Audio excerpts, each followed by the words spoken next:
All right, my friends, today we're talking about the best way to invest your money when you're in your 20s. And today I've got 5 very specific things that I believe in, that I'm doing on a regular basis. I think it's going to be amazing for you. So hang tight here on Limitless Wealth TV, and we got it all coming your way right now.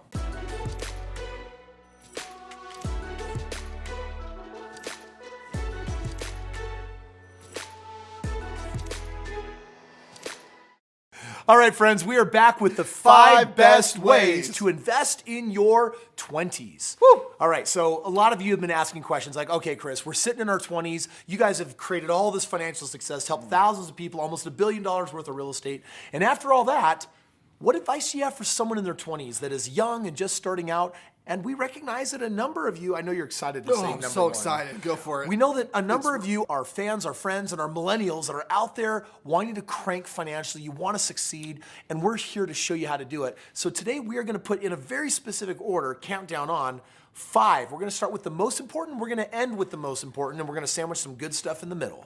Number 1, you want to own your own home. Guys, this is one of the best things that you can do at a young age to get a leg up, to get a jump start in real estate or in financial freedom. And I think one of the biggest problems that most people have in America is they wait until they're way too old to buy their first investment property, or even their first own home. Yeah, and we're talking about, now we're not just saying buy a house. Right. People will say that your own home is your best investment. We say that your own home that classifies as an investment. Could be your first investment. Yes, yeah. And so what that looks like is buy that home with equity. You buy a home with $20,000, $30,000, $40,000 of equity, and guess what? Your net worth is gonna jump big time on that first purchase, which is pretty cool because you can get away with generally a 3% down payment. So on a $200,000 house, we're talking about $6,000.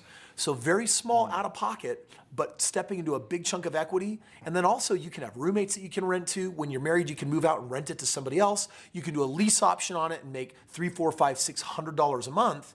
And so your first home is definitely a must when it comes to 5 things that you need to do when you're in your 20s.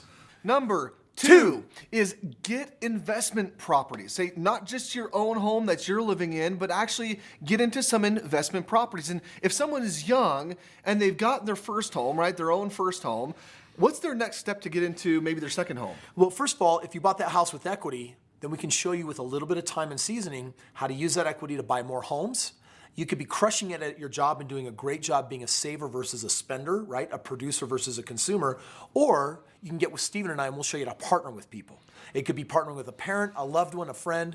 Bottom line is people out there everywhere have money and you don't. And so how do you bring that money in so that you can keep buying properties? Well, we'll show you how to do that in our Partner Profits course. But bottom line is make it a goal, have an intention. Now, when you have non-owner occupied investment property, that means homes you don't live in that you want to buy and rent out, you typically need a 20% down payment. So median average $200,000 home, you're going to need $30,000, $40,000 to buy that home. So go find someone else with $30,000, $40,000 and we'll show you how to do it. We'll even give you the properties. Can I give them a quick workaround though as well? Okay, if you're young and you've got some time and you're willing to be flexible, you can buy your first home, live in it, this is a secret, live in it for 12 months. Oh yeah, this is good. You can then move out of that home. This is a big secret. Get a little closer to the camera. Hold on. You can then move out of that home. You can actually get another primary residence. For another 3% down. For another 3% down. Sounds like putting a very little bit down. Okay. Wait 12 more months. Stop. 12 more months. Move out of that home. And buy a third one. Buy a third one. Okay, now the first one, you're like making like several $100s a month of cash flow. Your second one, same thing. You got equity piling up in the first, equity in the second one. You now bought your third. It's like, wait a second here. You telling me I increased my net worth over $100,000 with like 3 tiny itty bitty baby down payments that maybe my house is even paid for? Absolutely. You can do this again and again. As long as you're willing to live in it for 12 months, move out of it, you can keep getting that cheap money. This is amazing, right? You can grow your investment. Someone's coming. Sorry. Okay. So like we were saying, great ways, buy Get an investment properties. There's ways of doing that. Okay, now let's talk about number 3. So number 3 is become an entrepreneur. Yeah. Right? Yeah. Becoming an entrepreneur means own your own business. Absolutely. Take your money and where should you invest some of it? Invest it in a business.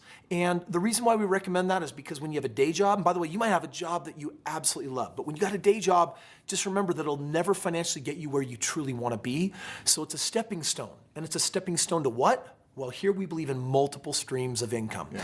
So owning your own business is just a what? It's another stream of income. And there's a difference between owning a job and owning a business. I just want to paint the difference here for just a second. Owning a job means you're in the day-to-day, you're doing all the work, the business revolves around you.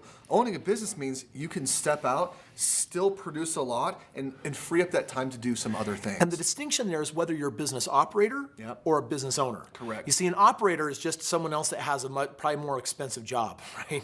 Like you had a job and then you said, I'm going to go on and do this myself. And you might even be working harder for less money. So you need to have the end in mind, which is, wait a second, what kind of business could I start that eventually I move out of and hire someone else to run and manage? When you move from business operator to business owner, that's when you have a stream, and then guess what you can do? Just like if one home works and you want to buy more, if one business works, you want to get what?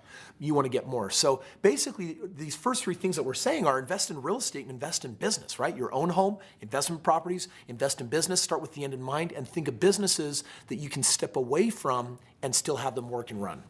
Number 4 is you want to make sure that as you're going forward in your investment career that you take time to learn about other things as well, that you diversify. And diversification, I think, is a word that gets thrown around a lot. And oftentimes there's fear associated with diversification, right? I think that I want to diversify so that I don't lose all my money. Well, Kris, can you give us a little bit of a better foundation on why diversification is so powerful? So Ray Dalio, one of my mentors, I got a chance to speak with him live. He's a billionaire, more successful than Warren Buffett. A lot of people don't know about him because he keeps himself out of the limelight. This guy's returned $50 billion over a 26-year period of time to his investors. And he said that you can eliminate 80% of all risk by separating your finances into 15 different asset classes. So Stephen and I will go heavy into business, heavy into real estate, and then we're going to put some money in the market. But if you're going to put the money in the market, the stock market, places like that, then the first thing you need to do is you got to make sure that you place your money with who we call a fiduciary and not a broker. Fiduciary will generally charge 1%. A broker on average charges 3.2%. Hidden fees, all this is and that's. But worse, brokers have a hidden agenda because they get paid to push certain products on you. So not what's best for you, not what you want, but what will pay them more money. That's a pretty jacked up system, but it's the one that we live in. So almost half of your average gains are going to go to pay this guy. Instead, you want to find a fiduciary. This person by law is not allowed to receive a penny or they going to jail. They have a special license that says, here are my FBI fingerprints, take me to jail, cuff me if I try to make any additional money other than my very obvious, 1-ish%. And so be smart and wise when and how you play in the market.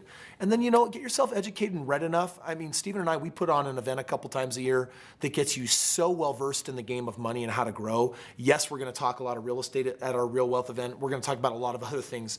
But bottom line is, oh my gosh, you got to get this education so you can appropriately go into the market and have your money growing. So some of it might be sitting in cryptocurrency and one of your other non-correlating assets. Oh, that was a big word. In the market, you want to spread your money on things that don't connect with each other. So non-correlating. Non-correlating means that one might go down and one might what? Yep. One might go up. So we actually, it's a little complicated, but we have a 4-day event where we actually talk about this. So don't worry about it right now, but the bigger thing is find a broker, diversify your assets. That is what the wealthiest of wealthy do. They're not putting it all into real estate. We're heavy in real estate, but we're also making room to put our money in some of these other places, okay? Number 5. Okay, now this big one, this is one that I want you to write down and take action on. It is all about the most important thing that you can invest in your 20s is you. The real estate between your ears. What you don't know is the most dangerous information to you. And worse, not even knowing that you don't know. But now that you watch this video, you know that you may not know that you didn't know what you didn't know. So here's what that basically means, right? It means that you got to get an education. And Stephen and I, we put on an event 2 times a year. It's called Real Wealth. And the purpose of the event is a 4-day event. And it's to help you master money, both the wealth mindset and then also how to go from rags to riches. How do you grow and multiply money? It is intense. It is a guaranteeing life-changing event. You'll probably never receive, honestly, a more powerful financial education in your entire life than spending those 4 days with us. You might want to go to our website and submit your request to talk to somebody and say, Real Wealth event, Kris and Stephen talked about it. And it's an investment to go to this event. It's generally $1,500. We might be running some promotions or some discounts. But that 4 days, you'll never think the same again. It'll absolutely change your behavior, your actions, the way that you look at money, the way that you grow it. And you're bound to walk out with so many different money-making business ideas that you're going to know how to take complete and utter control of your life. So whether it's that or reading real estate books, the bottom line is get a financial education. And the epitome of what that would look like is spend 4 days with Steven and I, and we're gonna bring in our fiduciary, we're gonna bring in our team of experts, we're gonna bring in our people, and we're gonna show you how to master the game of money. So click over here on the website if you want to learn more about that event, how to do that. And bottom line, friends, those are the 5 best ways to be investing money in your 20s. There's a lot of things that we can do that can keep us from investing and taking action. Knowing something but not acting on it is the same as not knowing it at all.